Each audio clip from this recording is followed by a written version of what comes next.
Recibimos a Fabiana Condon. Ella es psicóloga, especialista en violencia juvenil, en violencia de adolescentes y de niños, y justamente para hablar del proyecto de tenencia compartida que ha estado, bueno, en boga en estos últimos días, que nosotros hemos charlado sobre ese tema. Fabiana, ¿cómo estás? Un gusto recibirte. Muchas gracias, buenos días, ¿cómo estás? Cuando nosotros decimos que sos especialista en violencia infantil y juvenil, ¿eso quiere decir que vos trabajás en el terreno? ¿En dónde? ¿En qué organización? Yo trabajo en la ONG El Paso, soy parte de una organización social que desde su fundación atiende niños, niñas y adolescentes y mujeres que viven situaciones de maltrato, de abuso sexual, de explotación sexual y de trata con fin de explotación sexual. Bien. Sí, trabajo directamente con las personas que viven, que sufren estas situaciones. Y justamente desde tu experiencia es que vos te parás firmemente en contra de este proyecto, que ahora vamos a contar las vicisitudes legislativas que ha tenido en estas últimas horas, pero te parás a enfrentarlo. Sí. ¿Por qué concretamente? Porque este proyecto realmente pone en riesgo la vida de los chiquilines al imponer visitas en casos de denuncias por abuso sexual o por explotación sexual u otras formas de violencia que requieren muchas veces la separación de los chiquilines de los padres o de las madres que son acusados, digamos, o que son denunciados por delitos graves. Entonces, sí, la preocupación es profunda desde la experiencia directa de atender niños y niñas, de saber que este problema es muy grave cuando lo sufren, que para los chiquilines realmente es muy difícil relatar, animarse a contar las situaciones que viven en sus casas. Cuando los gurises relatan estas situaciones, estalla una bomba en la familia. A muchos gurises les cuesta contar porque quienes abusan sexualmente o los padres o las madres que contribuyen a la explotación sexual, o sea, que entregan a sus hijos para ser explotados por otras personas, son chiquilines que están viviendo infiernos realmente adentro de sus casas, situaciones tremendas. Yo sé que a la sociedad todas nos cuesta pensar que puede haber un padre, un padrastro o una madre que cometa hechos tan graves hacia sus hijos, pero sí los hay. El año pasado fueron más de 1000, o sea, cientos de chiquilines, que fueron atendidos por el sistema de protección porque vivían situaciones de abuso sexual crónicas en sus casas.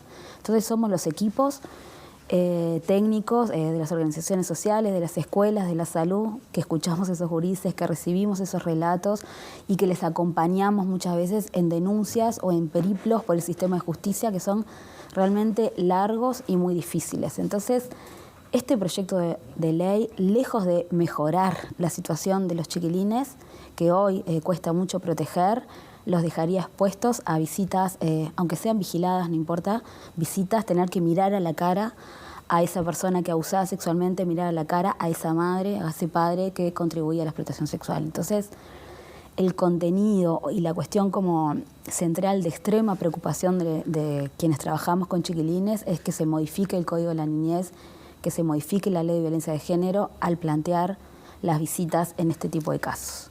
Es como de las cuestiones como más graves. Actualmente existe la tenencia compartida.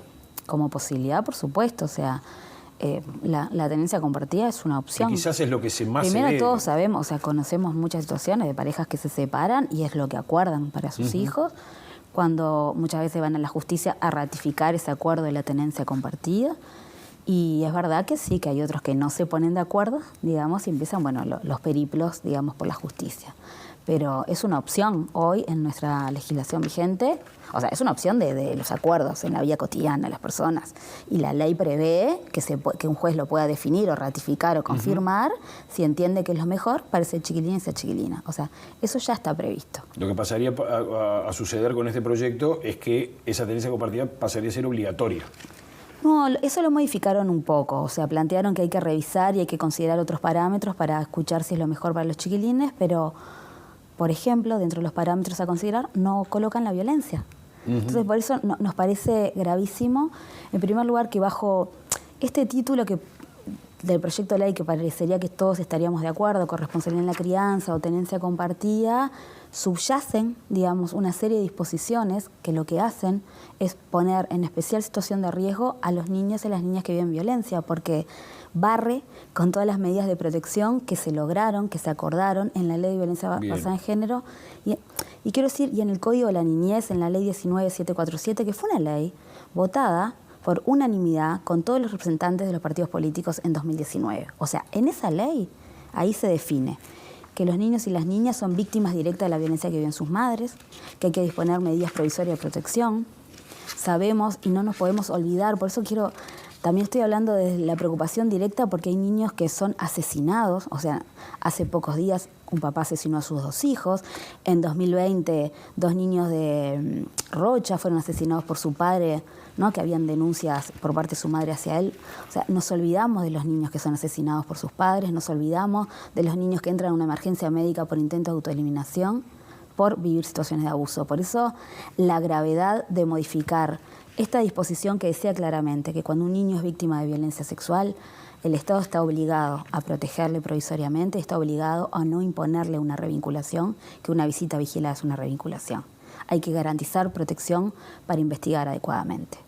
¿Qué pasa con la posibilidad de que las denuncias, en el caso de violencia doméstica sobre todo, sean falsas? Que ese es un argumento que se aduce muchas veces desde quienes están a favor de este proyecto de ley. Nosotros lo que estamos planteando es que en primer lugar no están presentando evidencia de que exista denuncia falsa, o sea, no presentan datos.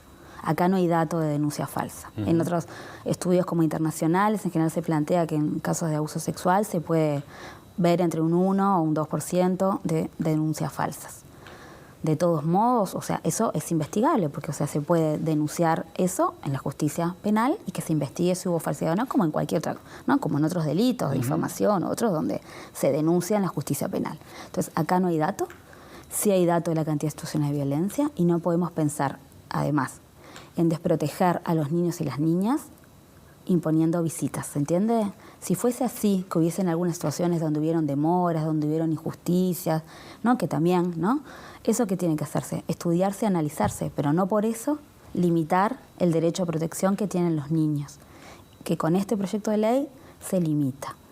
Y además esas otras situaciones donde estos grupos o estas personas, como dicen, verse injustamente afectados, bueno, que se analice, que se estudie. Lo que nosotros sabemos que muchas de esas situaciones hay denuncias por violencia. Es verdad que muchas de las denuncias por violencia no llegan a una condena penal de los agresores, o sea, el condenar penalmente a los ofensores sexuales lleva mucho tiempo, ya sabemos. De hecho, si uno mira como las estadísticas, hemos visto situaciones donde se han protegido a niñas y niñas por las situaciones de abuso sexual y pasaron meses, 2 años para condenar penalmente a ese ofensor, ¿no? Entonces, el abuso sí existía, se demora o está demorando la justicia, o hay otros tiempos, digamos, para condenar penalmente, porque una cosa son los procesos de protección que corren por la justicia civil y hay que garantizar la protección de los niños, y otra, digamos, los procesos a nivel penal para encontrar la prueba para condenar penalmente. Pero que en el medio no podemos exponer a los niños. A los niños hay que protegerlos, incluso para garantizar una buena investigación. ¿Qué pasa con esas demoras de la justicia que pueden hacer justamente que esa injusticia con algunos padres se extienda en el tiempo? Es que las demoras están siendo un problema para todas las partes, ¿no? Porque las demoras tienen que ver con falta de recursos en el sistema de justicia. Eso lo hemos denunciado hace mucho tiempo. La organización lo plantea el propio sistema de justicia, ¿no? La Fiscalía. O sea, se necesita fortalecer los recursos del sistema de justicia para que la ley vigente hoy se cumpla en los mejores términos para todas las partes. La ley de violencia basada en género plantea que a las 72 horas tiene que haber una audiencia, o sea, perfectamente se dispone una medida de urgencia, que haya una audiencia, que haya equipos técnicos que escuchen a ese niño, que escuchen a todas las partes y vean si hay que ratificar las medidas o no, que vuelvo a decir, siempre son provisorias. O sea, es importante fortalecer la defensa de los niños, ¿no? Fortalecer los equipos técnicos del sistema de justicia para que puedan apoyar la tarea de los jueces y las juezas, fortalecer la unidad de víctimas, fortalecer las unidades especializadas de delitos sexuales para que realmente se avance, ¿no? Y haya mejores tiempos en las investigaciones penales. O sea, con un fortalecimiento de los recursos, todas las partes van a tener mejores garantías y vamos además a llegar a una respuesta más adecuada para los niños. Además de fortalecer fortalecer el sistema de protección, porque para que los niños y las niñas puedan seguir hablando y realmente puedan contar, porque pensemos que en los delitos sexuales, en especial el abuso sexual, la víctima es el único testigo, no hay otro testigo.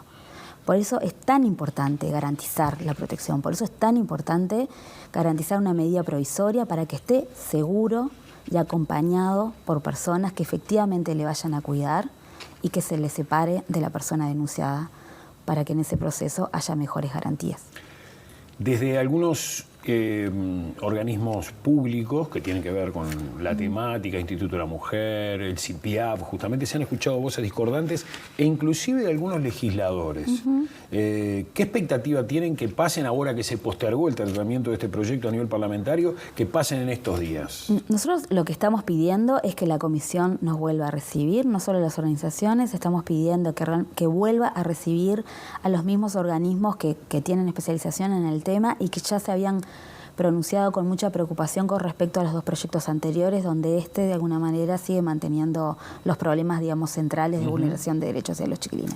Estamos pidiendo que el Parlamento avance en esta discusión, pero que avance con un mayor cuidado hacia los niños y las niñas, que avance escuchando a los especialistas en el tema, que vuelva a escuchar a UNICEF, que vuelva a escuchar a los magistrados, que vuelva a escuchar a los defensores, que vuelva a escuchar a la academia, a las organizaciones que venimos trabajando día a día con los chiquilines, que vuelva a escuchar al CIPIAB.